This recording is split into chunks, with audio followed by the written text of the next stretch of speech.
모든 성경이 이 하나님의 감동으로 되었죠. 그리고 모든 성경이 이 하나님의 말씀이라고 하는 이런 권위를 가지고 있습니다. 근데 우리가 특별히 오늘 함께 읽었던 이 로마서는 특별한 의미를 부여할 수 있을 것 같습니다. 그것은 바로 하나님의 구원의 역사, 또 그 방법이 논리적이고 또 정렬 이렇게 합당하게 정리하여서 우리에게 알려주고 또 가르쳐주고 있기 때문에 그렇습니다.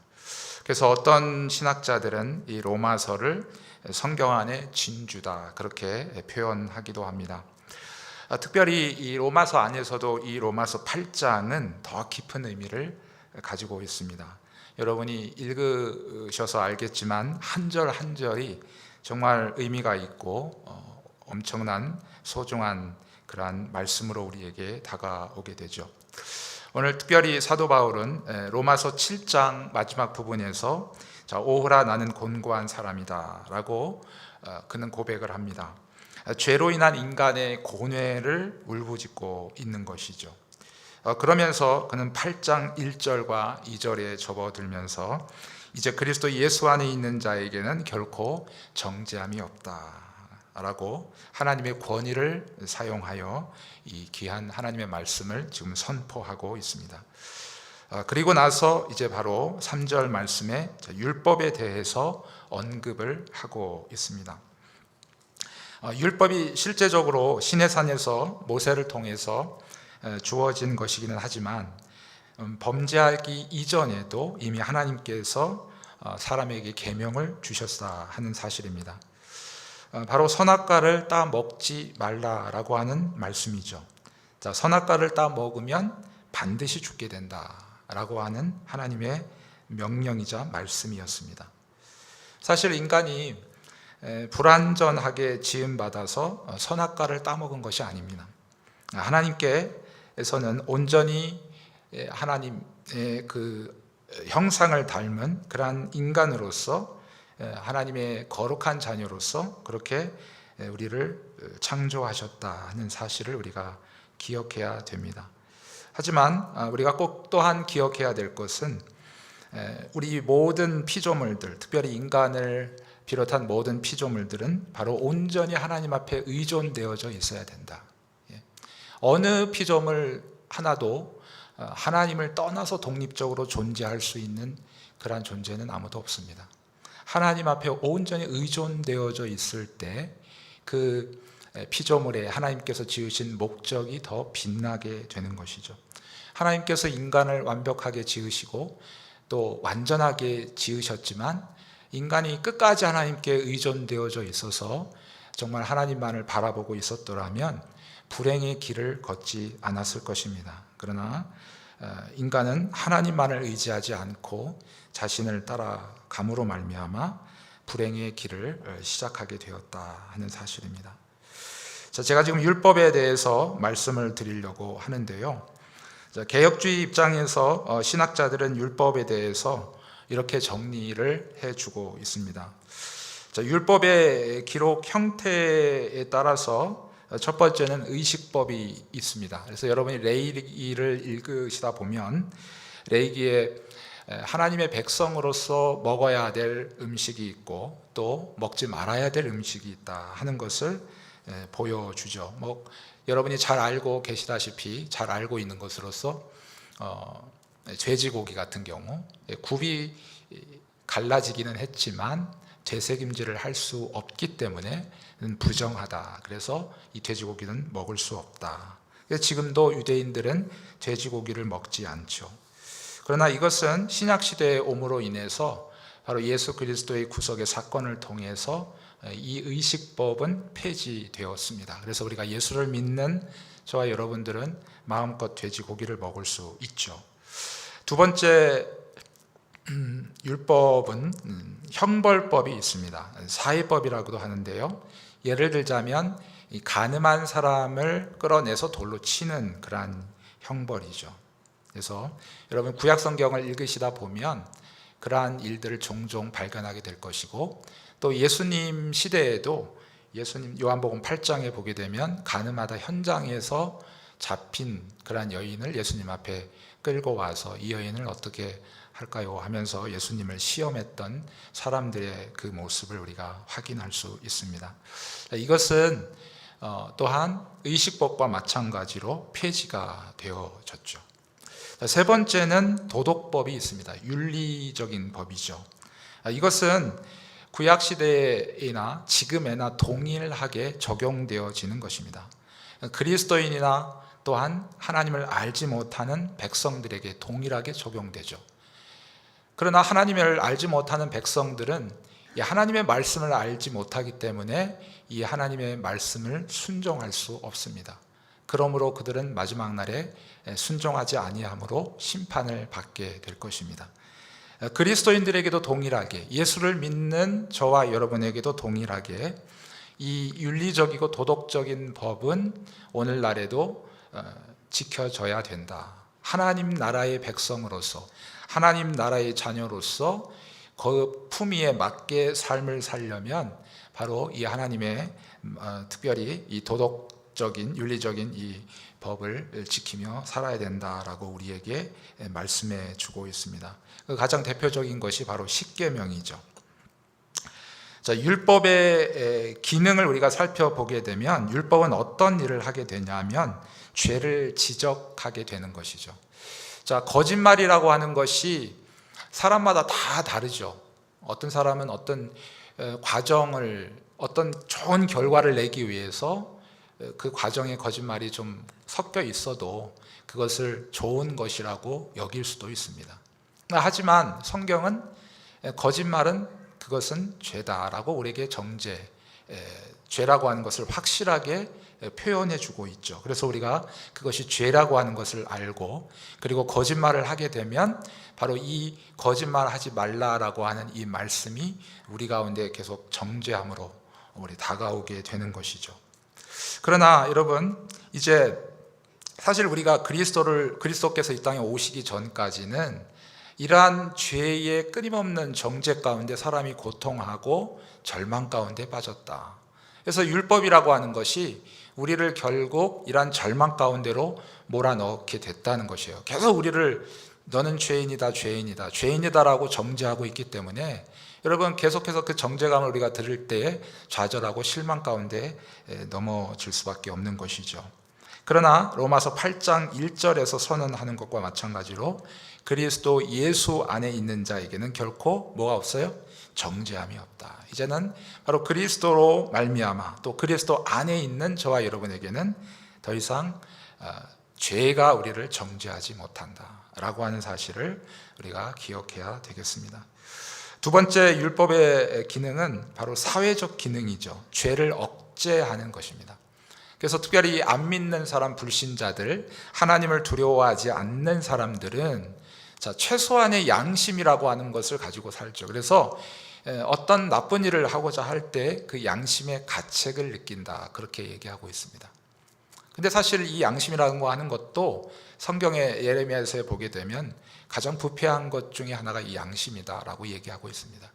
그래서 우리 인간이 부패함으로 말미암아 양심도 부패하게 되어졌죠.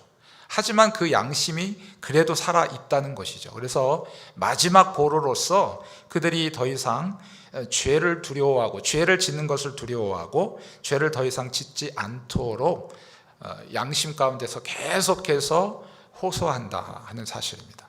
근데 이 양심의 호소를 듣지 않고 계속해서 자기 죄악의 길로 가는 사람들을 양심의 화인 맞았다, 성경이 이렇게 표현을 해주고 있습니다. 뿐만 아니라 이런 인간의 양심을 통해서 죄를 짓지 않도록 사람들 사이에서 바로 법이라고 하는 것을 세우죠. 그래서 이 법을 만들어 가지고 법을 통해서 사람의 양심을 자극하고, 그래서 인간들로 하여금 죄를 짓지 않도록, 죄를 짓게 되면 이러이러한 형벌을 받게 된다라는 그 죄에 대한 형벌의 결과를 사람들로 하여금 알게 함으로써 더 이상 죄를 짓는 것에 대한 두려움을 느끼고 그것을 짓지 않도록 억제하는 그러한 일을 하게 된다 하는 것입니다. 이것이 율법의 두 번째 용도이고, 세 번째는 성화적 기능입니다. 이것은 바로 예수 그리스도를 믿는 그리스도인들에게 해당되어지는 것입니다.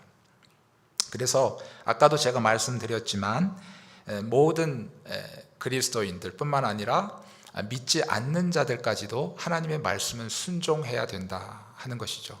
근데 특별히 우리 그리스도인들에게 있어서 예수님을 구주로 믿고 그분을 나의 구원자로 삼고 살아가는 그러한 사람들이 바로 하늘나라의 백성으로서 이 땅 가운데서 어떻게 살아가야 될 것인가 하는 것을 바로 십계명을 통해서 사실은 그의 백성들에게 우리에게 보여준 것입니다. 여러분, 이스라엘 백성은 대표적으로 하나님의 택한 백성으로 우리에게 보여지죠, 구약에서. 그래서 그들이 애굽에서 출애굽했을 때에, 출애굽하면서 그 과정 속에서 이제 시내산에 이르렀을 때에 하나님께서 그들 가운데 모세를 부르시고 모세를 통해서 십계명을 주시지 않습니까? 그래서 그 십계명을 주신 것은 바로 하나님께서 택한 그 백성들이 하나님의 백성으로서 올바로 살아갈 수 있도록 그 기준점을 제시해 주는 것이다. 삶의 규범으로서. 또 다른 표현으로 얘기를 한다면 바로 그리스도를 닮아가는 거룩한 성숙한 그리스도인으로서 살아갈 수 있도록 그렇게 율법을 우리에게 주셨다. 특별히 도덕적이고 윤리적인 이러한 법들을 의미합니다. 그래서 이 모든 것들은 반드시 그리스도인들이 이 땅 가운데서 그리스도인이라면 지키며 살아가야 된다는 것을 말씀하고 있습니다. 그래서 율법에 이 세 가지 기능이 있고요. 그래서 사람들은 이 율법을, 어떤 사람들은 이 율법을 강조하다 보니까 이 복음의 진리를 조금 소홀히 할 때가 있습니다. 그래서 여전히 예수 그리스도의 믿음으로 우리가 구원을 얻는다 그렇게 얘기하지만 우리의 내면 속에서는 잠재되어져 있는 것이 뭐냐면 계속 나는 뭔가를 해야 된다는 거예요. 자꾸 내가 열심히 교회에서 봉사하고 열심히 교회에 나아가는, 예배 출석하는 그 자체가 내가 구원에 이를 수 있는 무엇이 되지 않을까, 이런 어떤 생각들을 우리 안에서 자꾸 하게 된다 하는 것입니다. 실제적으로 우리 갈라디아서를 보게 되면 그 당시에 이제 유대교를 믿었다가 예수님을 믿게 된, 개종하게 된 사람들이 있었거든요. 근데 그들이 잘못 복음을 받아들이고 잘못된 가르침을 퍼뜨리고 다녔습니다. 이제 사도 바울이 가르친 복음은 오직 복음인 거죠. 오직 예수를 믿음으로만, 그 한 가지만으로 구원에 이를 수 있다라고 전하고 있는데, 유대인에서 개종한 사람들, 잘못 가르치는 거짓 선지자들은 바로 예수님을 믿음으로도 구원을 얻지만 그거를 좀 부족해가지고 오직 또 다른 율법을 지키거나 또는 할례를 받아야만 그들이 구원을 얻을 수 있다, 이렇게 잘못 가르치게 되어지는 것이죠. 그래서 사도 바울은 이것에 굉장한 분노를 느끼고 다른 복음을 전하는 자들에게 저주가 있을지어다 그렇게 외칠 정도로 이 다른 복음에 잘못된, 다시 말하면 이것은 율법을 복음보다 앞세웠던 거죠. 그래서 율법주의로 가서 결국에는 행위 구원에 이르려고 하는 그러한 잘못된 가르침들이, 또 잘못된 생각들이 오늘날에도 우리 안에 팽배하게 있다 하는 것을 우리가 살펴보아야 할 것입니다. 아까도 제가 말씀드렸듯이 율법이라고 하는 것은 하나님의 백성으로서 지켜야 될 마땅한 것이죠. 근데 사람들은 이 율법조차도 자꾸 율법을 지켜서 하나님의 구원에 이를 것이라고 그렇게 오해를 했던 것이죠. 그래서 사도 바울도 개종하기 직전, 예수님을 만나기 직전까지도 율법을 자기가 정말 열심히 지키면서 그렇게 율법에 대해 열심을 냈던 이유는 바로 구원에 이르기 위해서인 것이죠. 그래서 오늘날의 모든 종교들이 다 그렇지 않습니까? 행위, 자기의 어떤 공로, 이런 것들을 쌓아서 결국 구원에 이르고자 하는 그러한 모든 종교들의 추구하는 바가 바로 그것이다 하는 것입니다. 또 복음을 너무 강조하다 보니까 사람들은 무율법주의로 빠지는 경우가 있습니다. 그러니까 율법이 없는 거죠. 쉽게 말하면 예수를 믿었고, 자, 예수님께서 나의 죄를 다 씻어 주셨으니까 이제 나는 자유하다. 그 자유함은 맞습니다. 근데 이제는 그 자유라고 하는 해석을 잘못 해석하는 거죠. 하나님의 백성으로서 하나님의 명령을 지키고 하나님의 말씀을 순종하며 살아가는 것이 진정한 자유고 그것이 진정한 행복인데, 오직 하나님의 말씀을 지키지 않고 자기 멋대로 난 이미 구원을 받았으니까 마음대로 살아도 된다라고 하는 그러한 생각들이 팽배해져 있다. 이것은 바로 무율법주의라고 사람들이 일컫고 있습니다. 그래서 여러분이 잘 알고 계신 바대로 구원파,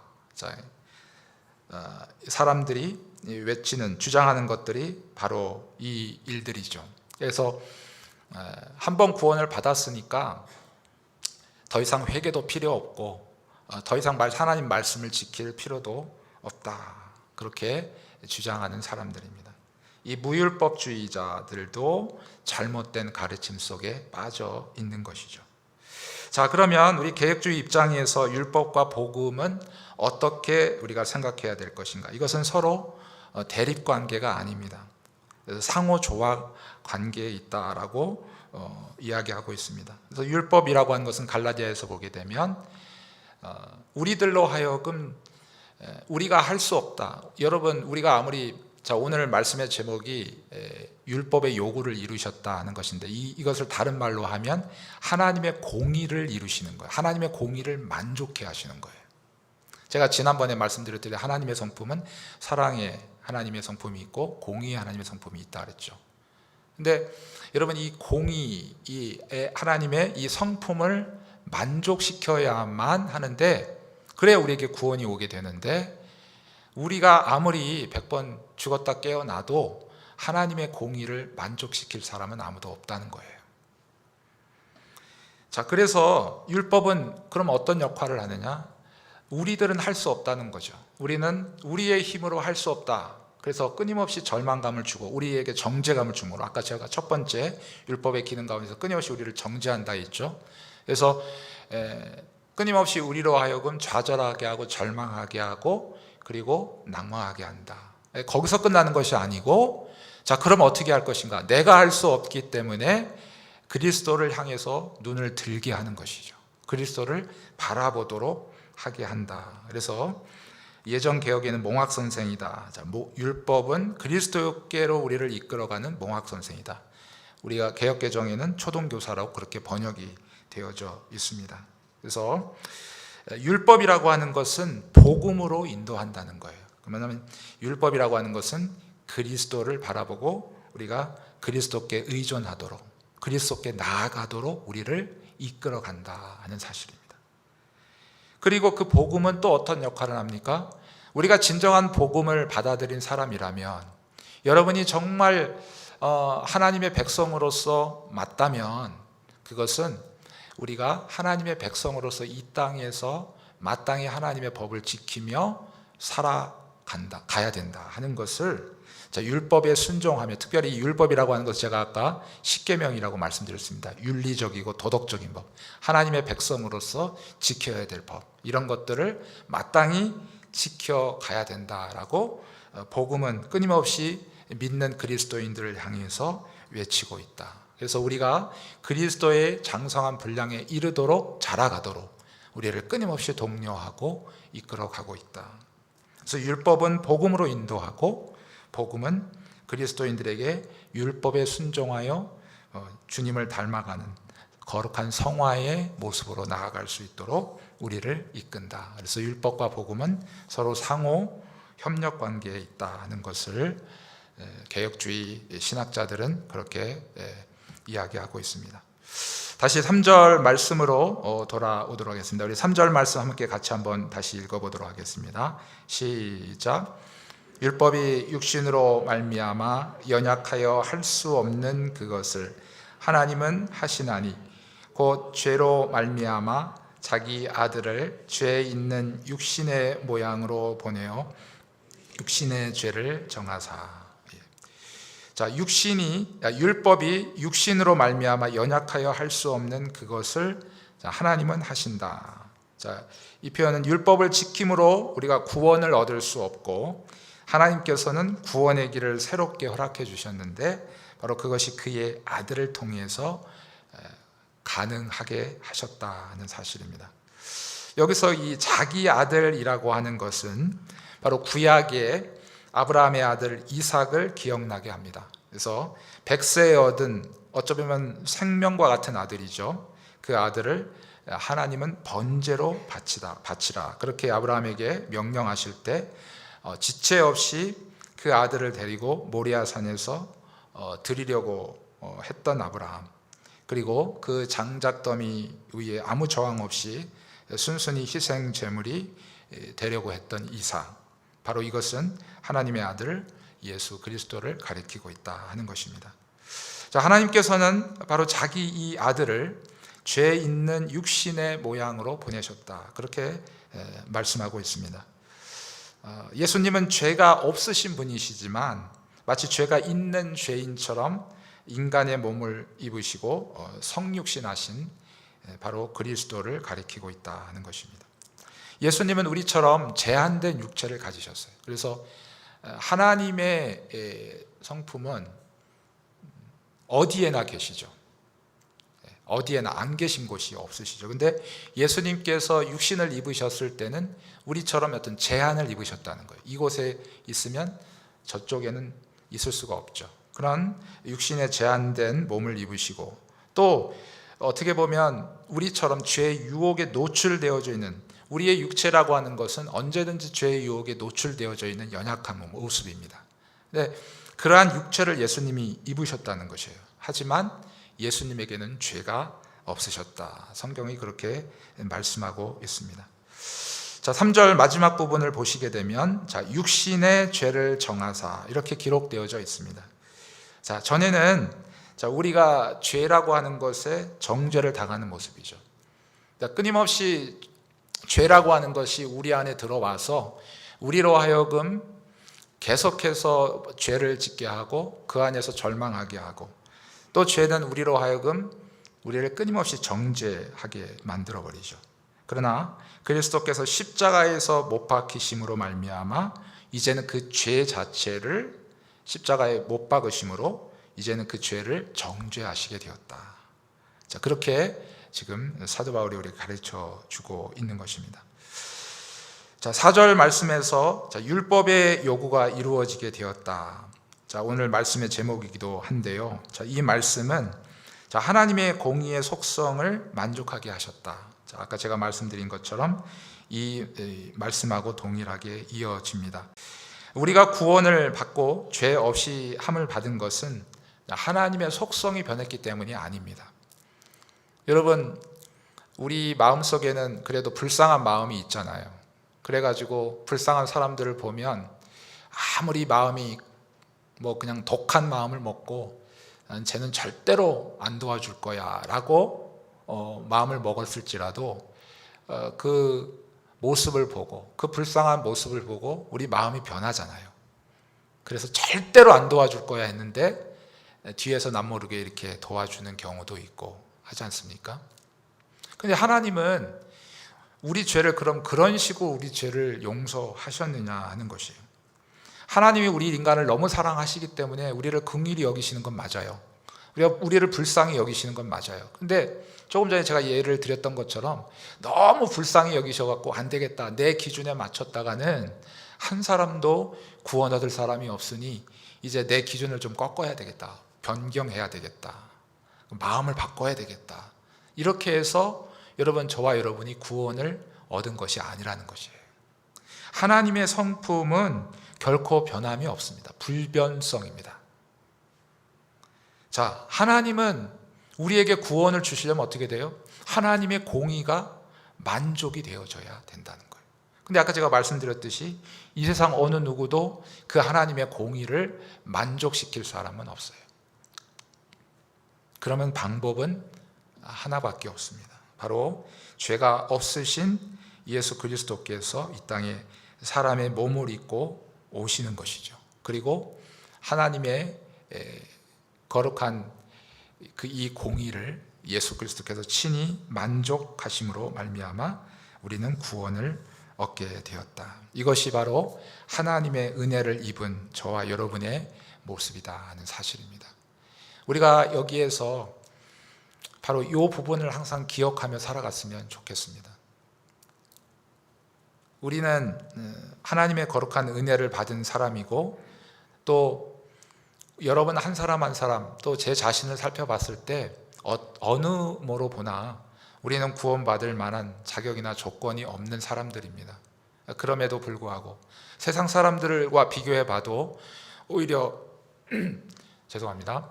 그들보다 내 마음이 더 악할 때가 더 많이 있어요. 저도 살아가다 보면 부딪힐 때가 있고 갈등이 있을 때가 있는데, 제 자신을 돌아보면서 와, 저 옆집에 사는 하나님을 모르는 저 사람보다 더 악하다, 그렇게 마음을 먹을 때가 한두 번이 아닙니다.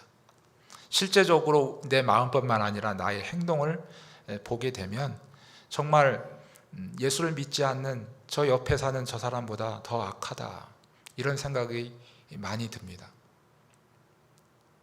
어쩌면 여기 앉아있는 저와 여러분, 세상에 있는 사람보다 더 하면 더 했지, 우리가 더 깨끗하거나 더 정말 하나님 앞에 그러한 자격을 얻은 자가 될 수는 없다는 사실이에요. 그럼에도 불구하고 하나님께서 우리 대신 모든 죄값을 치러주시고, 또 율법에 요구하는 바 하나님의 그 공의를 친히 만족시키심으로 말미암아 저와 여러분을 구원해 주셨다는 사실입니다. 이것을 우리가 늘 잊지 않을 때 우리가 하나님 앞에 겸손하게 되며 우리의 신앙이 더욱 깨끗하게 되고, 더 하나님이 기뻐하시는 모습으로 우리가 믿음의 거룩한 길을 가게 될 줄 믿습니다. 여러분, 이 하나님의 은혜를 입은 자들이 어떻게 살아가야 될까요? 무율법주의자들처럼 아무렇게나 이제 내가 구원을 받았으니 아무렇게나 내가 살아야 되겠다, 여러분, 이렇게 생각한 사람은 구원받은 사람이 아닙니다. 진정으로 그리스도의 거룩한 구속함을 얻은 사람이라면 정말 그 은혜를 날마다 기억하며 하나님의 말씀을 순종하려고 나아가게 될 것입니다. 하나님께서 저와 여러분을 구원하신 목적이 있습니다. 그것은 바로 우리의 거룩을 위함이에요. 물론 하나님의 영광을 받으시기 위함도 가장 큰 것이지만 우리의 거룩함을 위해서요. 그래서 끊임없이 성경은 하나님의 거룩한 자녀들이 어떻게 살아가야 될 것을 말하고 있습니다. 하나님의 자녀들은 하나님께서 거룩하시니 너희도 거룩하라, 그렇게 끊임없이 우리에게 지금 말씀하고 있다 하는 사실입니다. 그리스도를 닮아가기 위해서, 우리가 거룩한 이 장정에 들어서기 위해서 우리는 끊임없이 하나님의 말씀을 가까이 해야 됩니다. 그래서 끊임없이 하나님의 말씀을, 왜 여러분이 성경 말씀을 읽습니까? 하나님의 자녀로서 이렇게 은혜를 받고 구원을 얻었으니 내가 이 땅에서 살아가야 될 것, 우리가 어떻게 살아가야 될 것, 그것을 알려면 하나님을 알아야 되는데, 하나님을 어떻게 알아요? 바로 성경이 우리에게 계시해 준 대로 우리는 알 수밖에 없습니다. 그래서 그 하나님을 알아가려면 우리가 성경을 끊임없이 읽어야 돼요. 그냥 내가 몇 번 읽었다, 그 횟수 채우려고 읽은 것이 아닙니다. 내가 오늘 성경 그래도 읽었는데 그 만족감, 스스로의 만족감을 얻으려고 읽는 것이 아니에요. 한 절을 읽더라도 바로 내가 주님을 닮아가기 위한, 주님을 알아가기 위한 그 간절한 마음에서 읽어야 됩니다. 그런 마음으로 암송해야 되고, 그러한 마음으로 우리가 하나님의 말씀을 들어야 된다는 사실입니다. 오늘 특별히 우리 교회적으로 이제 성경 쓰기 대회를 통해서 우리 사도행전을 대부분의 성도님들이 이렇게 신청하시고 또 함께 또 성경 쓰기에 동참해 주셨는데요. 이 성경을 쓰면서 저도 성경을 오랜만에 이제 쓰면서 느껴지는 것이, 그냥 읽을 때하고는 좀 다르구나. 왜냐하면 성경을 쓰려면 한번 읽죠. 읽고 다시 한번 눈으로 확인하고, 그리고 입으로 중얼거리고, 그리고 이제 손으로 쓰게 되죠. 그렇게 하면서 이 과정이 계속해서 반복됨으로 말미암아 이 하나님의 말씀이 우리 신비에, 우리의 가슴에 새겨지기를 하나님은 원하시는 겁니다. 여러분, 우리의 마음속에, 우리의 신비에 이 말씀이 새겨진다면 어떻게 될까요? 죄악된 습관을 버리고 하나님의 거룩한 자녀로서의 그 거룩한 모습, 그 습관을 우리가 닮아가게 되는 것이죠. 그렇게 될 때 우리는 더욱 하나님을 닮아가고 하나님께서 우리를 구원하신 목적을 온전히 이루며 살아가게 될 것입니다. 이 성경 쓰기를 통해서 더욱 각자 하나님께서 주시는 그 은혜와 또 은총을 함께 누리시는 은혜가 있기를 주님의 이름으로 축복합니다.